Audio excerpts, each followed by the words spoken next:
Hello and welcome to Homicide Hobbies. I'm Andy, And I'm Claire.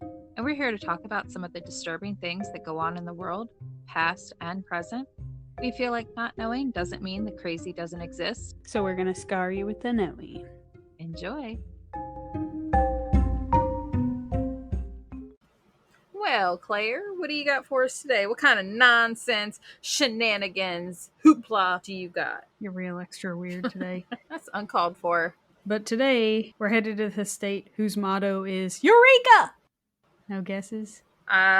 You want another guess? Sure. Because I know if I tell you what the state is also known as, you're going to guess it. And if you don't guess it, I'm cutting you out! What? The Golden State. California? Yeah. I was going to say, if you don't get that, you're no homicide hobbyer of mine. You're feeling special needs today, huh? Did you say special beads? Special needs. Oh. You're losing your hearing with that there fact that you're aging, huh? Or you got a lisp. Anyway, I too have been picking on the 90s. Ooh, the 90s. I know. Do I need to take notes? Only if you have problems focusing. So Notes? yes. So we're going to head right to it. February 12th, 1999. So Jen's son, I'm just going to tell you Jen's is a boy, is home while his wife Carol and their 15-year-old daughter Julie, and they've got a 16-year-old exchange student, Selvina Beloso. They decide to hit up Yosemite National Park, which is a pretty nice park, and they're going to stay just outside the park. There's a rustic lodge, so they're going to stay there, which I thought was pretty cool. Now, if you don't know anything about Yosemite National Park, it's known for granite cliffs, waterfalls, really crystal clear watery streams, And people going missing. and those giant sequoia trees. Now, what's crazy is it covers nearly 1,200 square miles, so to say it's a huge park is an understatement. It's massive. That's what she said. You've been sick for a real long time. Now, if you're wondering, it is one of the largest national parks. Makes the top 3. What are the top 2? I don't remember. I know Yellowstone is up there, and then there's like the largest one is in Alaska. But anyway, so the Sunt home is in Eureka, California, which is about an 8-hour drive or roughly 400 miles away from the Yosemite Park. Anyway, now the plan was after the trip to Yosemite, since Jens wasn't able to go to Yosemite, they would meet at the airport before flying to Arizona together. Now, I don't figure you know the layout or can picture where all these places are, so imagine a capital letter L. At the top of that L is Eureka, so they're home. And the corner part of that L is San Francisco, the airport, that chunk. And the right-hand part of this L is Yosemite Park. That's a good way of explaining. Thank you. You done did good. Each of those legs of that L is about a 4-hour drive. So after the gals hit the park, they were going to backtrack to the airport and then hop on the plane. Now, if they were going to decide to drive from Yosemite to the Grand Canyon, it's about a 10-hour drive and just over 600 miles. So to get you an idea of why they don't leave from Yosemite to the Grand Canyon, the plan is to everybody meet at the airport. So they head out February 12th. And by February 15th, they're a couple days into their adventuring.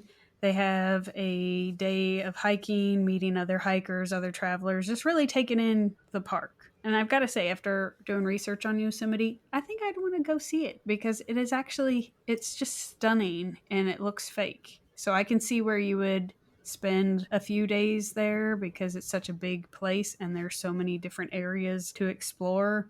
You're going to get a different view and a different experience every single day based on where you are in the park. That's pretty cool. Yeah. So after the end of that day on the 15th, the gals finish out their day by renting some movies and watching them in the hotel room. Now, the next morning, staff noticed the keys to the hotel room, they had left.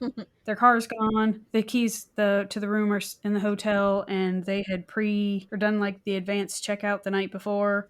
So nothing's abnormal with that. So Jens would arrive at the airport as agreed and wait patiently for his wife, daughter, and the exchange student that was with them.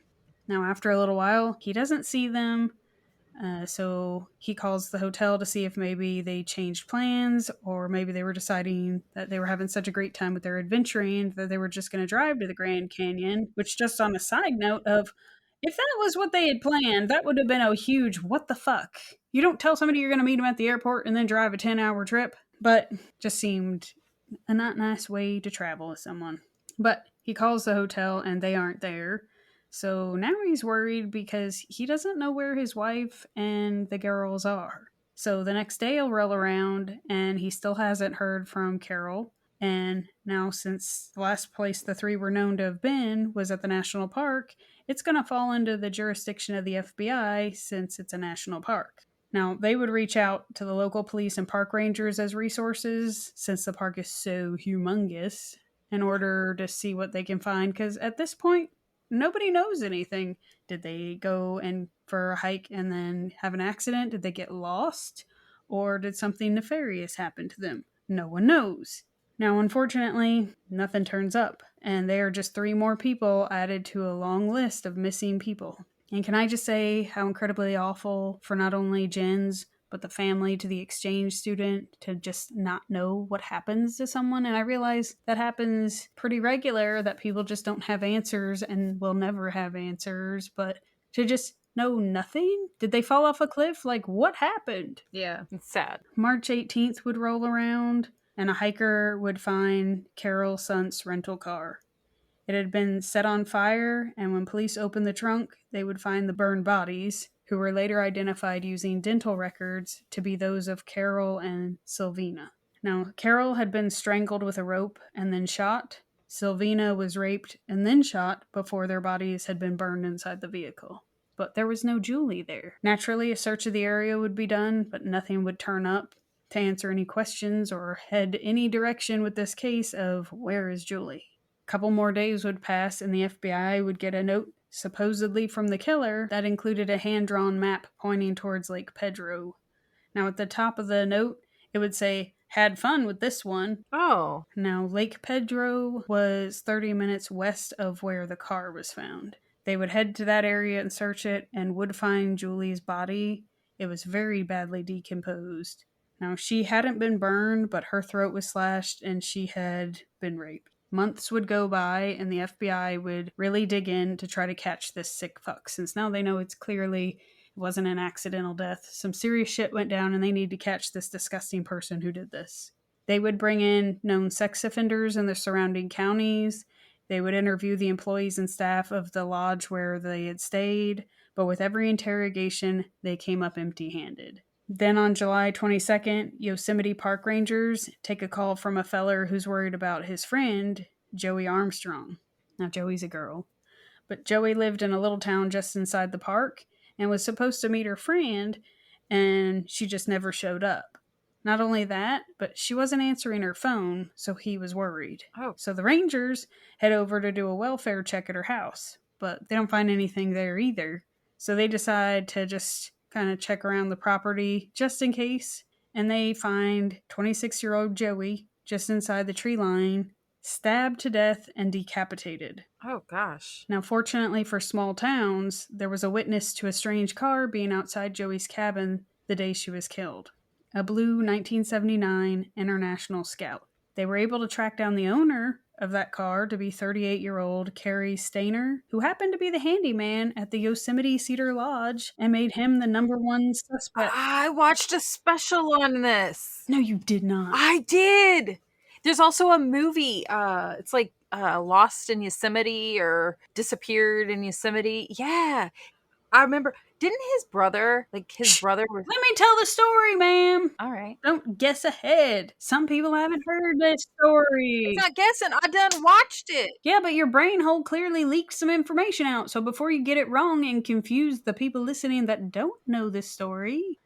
But anyway, now that they have identified a vehicle and a potential suspect... Now, mind you, at this point, the FBI had already talked to Cary during the search for the 3 ladies in March, and he had no criminal history and was perfectly calm during the interview, so they scratched him off the list until this point. Now, put a pin in that before they pick up Cary and get to chit-chatting with him.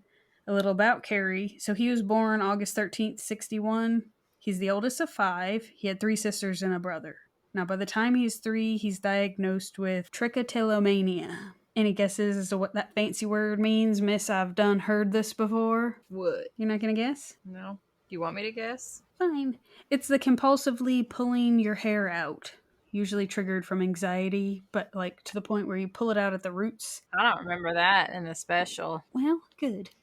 Well, it apparently gives people some sort of great feelings and but also bald problems. Hey, my first roommate, her sister used to do that, but she picked it. It's a kind of compulsive disorder, but again is Yeah. triggered by anxiety. Well, she picked her head until she had bald patches. She'd pull one piece out at a time. Yeah. It was disgusting. So when I read up a little bit about that, there's also people who they don't pull necessarily from their head or like their hair head, but their eyeballs or their eyelashes, and they just compulsively tweeze them out. I thought you were going to say his pubes. I was like, that's why his hands down his pants. Well, he's 3. Oh. Well, I was talking as he got older.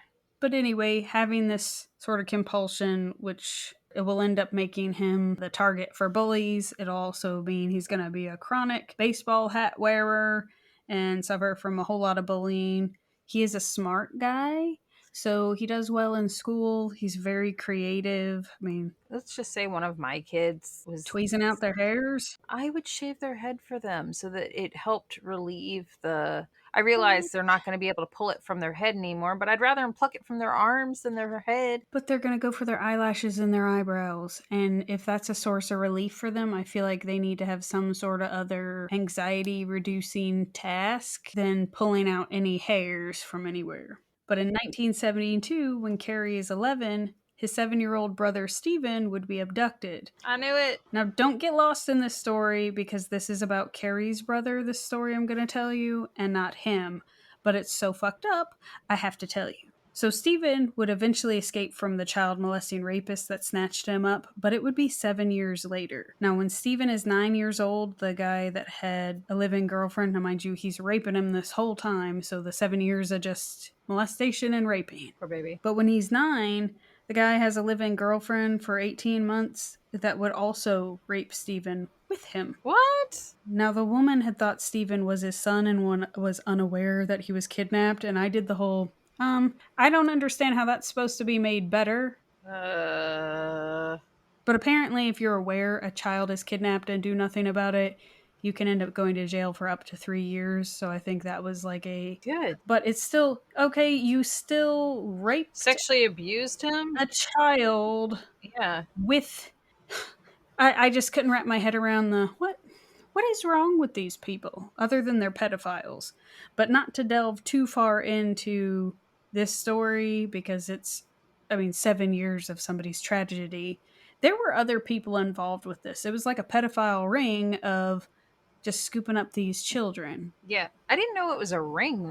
That's disgusting. So by the time Stephen is hitting puberty, the fellers decide that, it's not as much fun to molest somebody who's starting to look more like a grown man than a little boy. So they decide to pick up another little boy, which they were initially trying to get Stephen to lure a little boy to him, but he would later admit that he foiled every one of those because he didn't want to help trap a little boy. It's nice of him. But they would eventually abduct 5-year-old Timothy White. Now, when one of the fellers happens to be gone on an overnight, like I think he was a security guard or something, but he's gone, Stephen and Timothy would escape. Now, mind you, the shitbags that did all this to the boys would be eventually arrested. Now, they don't catch a whole lot of time and are paroled after not very long. The girlfriend would never be arrested or charged. That's disgusting. Now, mind you, again, this whole thing is basically a case in its own if you want to delve into that. But I stumbled on that looking about Cary, but you can't tell that story And not. without. That's devastating. Yeah. I'm sure his childhood was screwed up because I wouldn't imagine his parents acted like sane, rational people knowing that their little boy was kidnapped out there somewhere. That's exactly what happened because, mind you, it's been 7 years of Stephen being missing, and Cary would claim he'd been neglected by his parents because they were so lost in their grief and unknowing of what happened to their little boy that they lost sight of the fact that they had four other children to tend to. But I can also understand a little bit of that's got to be devastating. You're trying not to lose hope, and very much those people don't get their children back.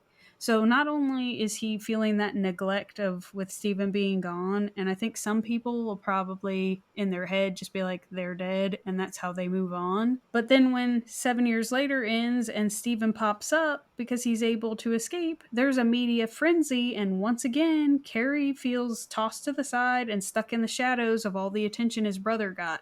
And not to say it's not like his brother had this big plan to be the attention seeker of the family. He couldn't help the fact that he was raped for 7 years, Yeah, that he's not trying to be in the poor light. baby. But I feel like by the time things are even any little attention Carrie's starting to get, his brother returns and is now not only the center of attention for his family, and again, I'm not saying it's right, but they do a movie, a mini series, a book, like all the things on what happened to Stephen. Now, Stephen will also get married, have two kids, find his happy before dying tragically in a motorcycle accident. He was hit by a car and it was a hit and run. Oh, So, very sad thing. Carrie did it. But Stephen had a rough life. he died in 89. I was just glad he at least had some happy. Like, Yeah, he went to therapy, he got past it, he found some sort of happy. sounds like his brother needed therapy too. Well, just so you know, that's why I want to let you know it was a hit and run. It wasn't like he's like being evil Knievel on a motorcycle and was trying to get himself killed. But when he dies, Timothy White is a pallbearer at his funeral. I was gonna ask, did they stay close? I realized they were children, but Yeah, but it was just he saved that little boy. he did. Now, then we're going to fast forward to December 1990. Carrie's uncle is shot to death in his home, and that case is never solved. Carrie did it. Fast forward another 7 years, and that's when Carrie becomes the handyman at the Cedar Lodge Motel just outside the entrance of Yosemite National Park. Now, we're done with that. We're at July 24th when the FBI picks up Carrie and charge him with the murder of Joey, and they also would suspect him of being responsible for Carol, Julie, and Sylvina's murders. Now, Cary, realizing that he would be facing life in prison, demanded the FBI show him child pornography before he would talk to them about the murders. What? Yeah, since he's facing some serious charges and he may never get the chance once he's locked up. Let me play with my teeny weenie to some child getting diddled? That's disgusting. He said, It's been gnawing away at me. hold on. It's been gnawing away at me all my life. It's sick, disgusting, perverted. I know that. I can't go to prison for the rest of my life and be happy without seeing it. He was jealous of what his brother went through, which is really disturbing. He wanted the visual of what his little brother went through. Now, he would then request that his parents. By the way, no. I like that you went for the nasally. I love it. I love it. I love it. Can I just say, I did some blinking here and I was just like, what the fuck is with all these pedophiles? I don't understand how a group of people can team up to kidnap and diddle children. That blows my mind. And then and then this guy, you would think he would despise child molesters and child pornography, all the things, because somebody really, they robbed his brother of and him, their whole child. Right. He lost his little brother for 7 years. and he lost the attention of his parents and didn't get to have a normal childhood because of what happened to his brother. Not to make it about him, but everybody in that family was affected by his brother being taken and escaping. Well, on top of the kiddie porn request, he would also request that, hey, that reward money for solving all these killings, I want it to go to parents, because it's not asking that much considering it would solve 4 murders, and the longer it draws out, the more it's going to cost time and money. No, that's not how this works. Now, the agents would tell Cary that, so we're going to need clearance to do any of that before granting you your requests, because, showing you child porn would be committing a crime, and you don't typically solve a crime by committing another. It's not how the whole law and order side works. So fortunately, drawing out that whole "we need to get permission" would keep Cary talking, because, mind you, his whole life all he's wanted was to be in the spotlight and have attention, so he's eating it up. So he'll eventually just spill his guts and tell the agents all they want to know. He's an idiot. Now, mind you, he does not get his wish, so he does not get to see his kitty porn, because I also did the blinking of the whole, he's got to see it, or he won't be able to be happy with spending his life in jail. Nobody gives a shit if you'll be happy, you piece of shit. But you can pretend to be a little boy as you take dicks to your ass in prison. How about that? Will that make you happy? Will it? Calm down. Now, on Monday, July 26th, Cary would be arraigned in Sacramento and would also be interviewed by a reporter in a live segment when he would just blurt out, "I'm guilty.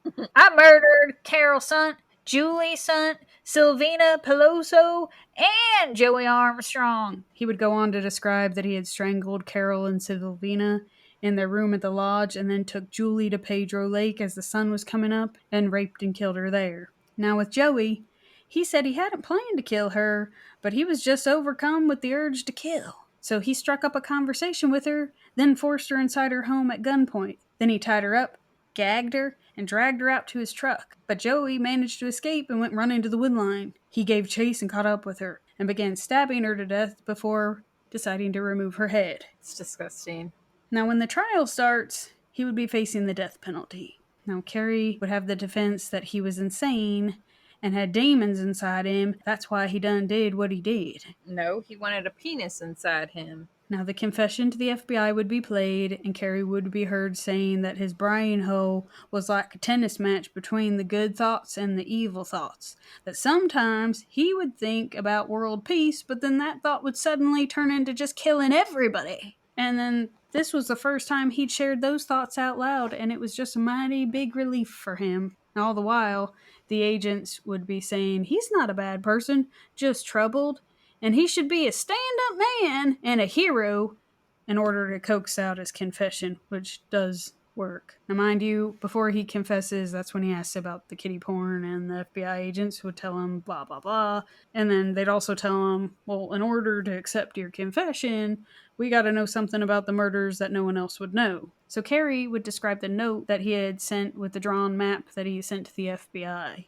Now, he would plead guilty to murdering Joey Armstrong in order to not get the death sentence, but instead he'd get life without parole. He would plead not guilty by reason of insanity for the previous 3 murders. I don't know why he would admit to it and then not plead guilty. Yeah. But the jury would find him sane, as well as guilty of the murders, and sentence his ass to death. Now, there's a high chance that he will never be executed, since no one in California has been executed since 2006 over administrative bullshit.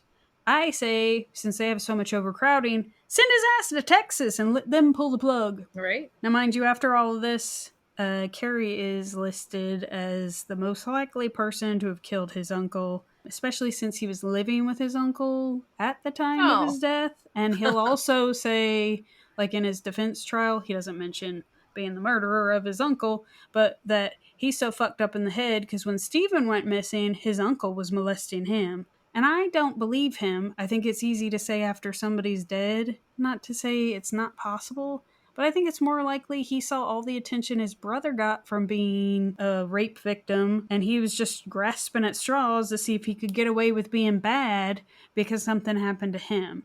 And I just think Cary is a colossal piece of shit. He's got some issues. He needed that therapy. He's got a lot of issues. But that's all I got to say about that. He's disgusting. He is. And I've never heard, and granted, there's a lot that I done ain't never heard of before, but I've never heard of trying to offer a confession. Confess to your own murders to get the reward money. Not only that, but then be like, I also want to watch me some kitty porn too. I can say to be an FBI agent or an officer of any sort, to talk to these people, you gotta really have a poker face, because I feel like, how do you not go, what the fuck is wrong with you? And not just blink at them, but at least when I read that at first, I was like, please tell me they don't show him kitty porn to get a confession. Yeah. That would have been disgusting. definitely. Like, Yeah. I had mixed feelings about it because, just like when the officer said, we don't typically commit a crime in order to solve a crime. They should probably stick with that. Yeah.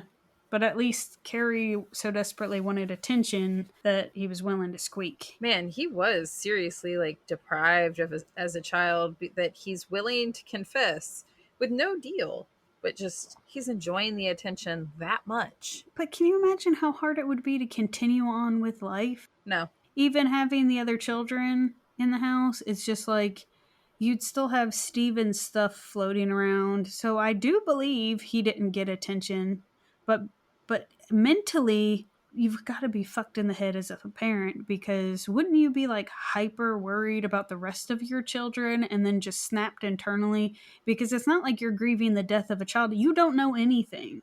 And again, with him popping back up 7 years later, that doesn't happen for a lot of these abducted children. Yeah. Did his parents stay together, do you know?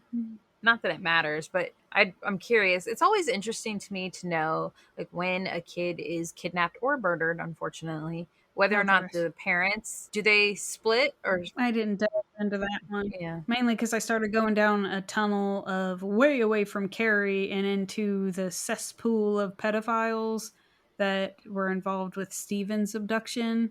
Because there were at least a total of 3 dudes and then that chick that was the live-in girlfriend. Now, some of the dudes that helped abduct the children were like, I didn't know that they were being raped. You were still fucking abducting them. You, like, it was just disgusting. It's like, I just helped snatch the boy. He helped, and then we gave him to this feller. I didn't know what he was doing with him. And then the guy that had Steven told him his parents couldn't afford to keep him anymore, and that's why he would be there. And it turned out he wasn't too far from his grandparents' house. He just didn't know it. And he thought his parents didn't want him, which is why I think he was as compliant as he was. And then they renamed him to Dennis. So even though he would take him out and about, it's not like he was locked up. That they would move around a lot, all of that. And his name was Dennis. So then that's why that Barbara lady, but she was disgusting because the whole, I don't know, I would have said if I knew he was kidnapped. You still raped him. Yeah, she's disgusting. Yeah. I think it's disgusting she was never charged with anything. She must have testified. So it ended up being a case of they moved around so much, and I think because the time frame we were in, nobody likes talking about the rape and molestation of children anyway, let alone having them have to testify or the evidence that wouldn't be there kind of thing. Yeah. So I think they opted to just charge them with like the kidnapping side of things and stick to that because they had moved around so much, it was out of all the jurisdictions of the stuff. Did she get kidnapping charges? No, she's not arrested for anything. Yeah, I think that's disgusting. She did the whole she didn't know he was kidnapped, and then some of the other fellers that were just helping pick up some of these kids and give them to the feller who was diddling them, that they were like, I didn't know they were being molested. And then the authorities were all like, yeah, but you were abducting children and not doing anything about it. So one of them got like, he was sentenced to 7 years but was out in 5. And I was like, what? That's disturbing. Yeah, because he was just snatching them up. They didn't know anything else. I was like, that California is disgusting. And it overshadows my desire to want to see Yosemite Park when that's what they got around the entrance. I mean, mind you, I'm not a child, so I don't feel in danger so much. But that Joey lady wasn't. Yeah. And I don't know that I want to see a part of the country that it might be pretty, but it's full of overcrowded prisons and nut jobs. No offense to anybody in California, but if you choose to live there, you choose to live around them. So add it to a place that I'm not yet sure is going to be added to my list of where I don't want to visit. So we got a new list. I do want to see the trees. I'm on the border of it. Maybe we'll just go, we can go together and we can stand on the border and just use some binoculars. So what I hear you saying is the Grand Canyon. We'll go to the Grand Canyon. Family trip. Dave, we're headed to the Grand Canyon to be determined on when. We should just do a giant RV one summer and just pack in like sardines and drive from here to there. I think I speak for Dave too when I say Ugh. I'm going to send you a picture of this picture. All right. I say that because it's on the desktop, but it just so happened. So, does your desktop change pictures? No, Jason has it permanently as a photo of me. Okay, we'll get over that. Ew. But it just so happened Dave's background of his tutor changes the landscape picture. Mhm. And this morning, I clicked the whole, because you can also click what landscape area picture thing you're looking at. And it happened to be Yosemite Park. So I don't know what kind of smart devices eavesdropping nonsense this is, but it has never showed this picture. But I sent it to you. Because when I looked at it, I was like, I was assuming it wasn't in the United States. Yeah, it's pretty. But I can see why people would want to go there because you've got the waterfall in the background. Like, it looks like it has stunning views. It is pretty. Anyway, that's all I've got. Well, thanks for that. Thanks for ruining it. I didn't ruin nothing.